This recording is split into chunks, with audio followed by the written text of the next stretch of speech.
TV, Nairobi.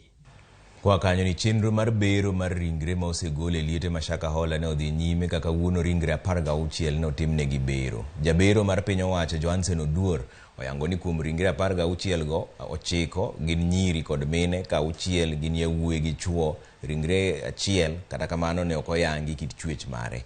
E kind jogo 10 kuomgi ne otho nikech kech kama moko ok oyangore gima nonego. Nyaka sani ringre 643 osetimnegi bero.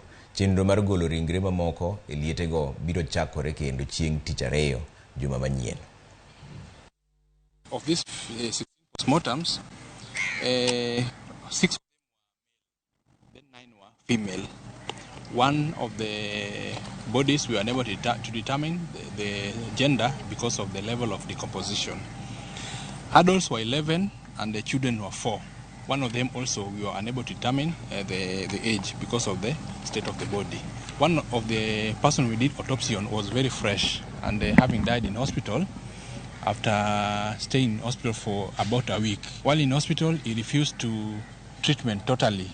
He refused even to take feed until he passed on. 13 of them were severely decomposed, while 2 were moderately decomposed. But 10 of them we found that had died because of starvation. There were features of starvation, while 5 of them we were unable to state the cause of death because of the level of decomposition. So far we've done a total of 243 bodies. From next week we are going to embark on the process of exhumation, which we intend to start on Tuesday. Piny owacho golo siem na josiasa matiyo kod rowere